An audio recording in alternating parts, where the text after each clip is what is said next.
Have you ever found yourself staring at the ceiling at night, just wondering, what am I even here for? It's one of the biggest questions we can ask, and today, I want to explore an answer that has brought peace and purpose to millions for centuries. It's a truth that's both incredibly simple and profoundly deep. So, why do we exist? The Westminster Shorter Catechism, a historic summary of Christian beliefs, puts it this way: man's chief end is to glorify God and enjoy Him forever. Now, that might sound like old religious language, but stick with me, because this idea isn't just a tradition. It's woven all through the pages of the Bible.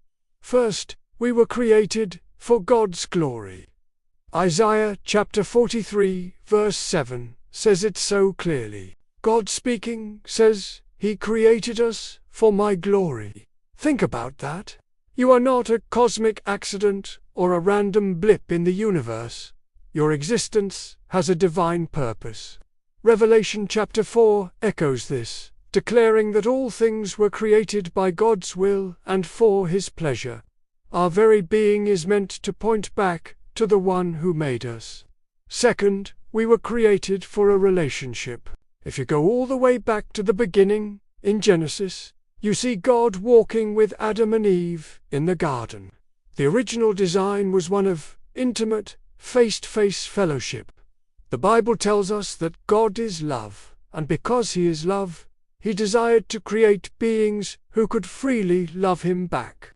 Your existence is an invitation into a relationship with your Creator. Third, we were created for good works. This isn't about earning our way to God, but it's a natural result of our purpose. Ephesians chapter 2 verse 10 says, we are God's workmanship, created in Christ Jesus for good works, which God prepared beforehand. This means that purpose isn't something we have to invent for ourselves. It's built into our DNA.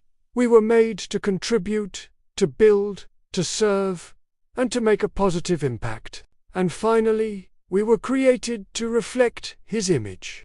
Genesis chapter 1 tells us we're made in God's image. We are meant to be little mirrors, reflecting His character, His creativity, His justice, His mercy, and His love to the rest of the world. When you put it all together, what's so amazing is that our purpose isn't primarily about what we do, but who we are. It's about being in a right relationship with our Creator. Everything else flows from that.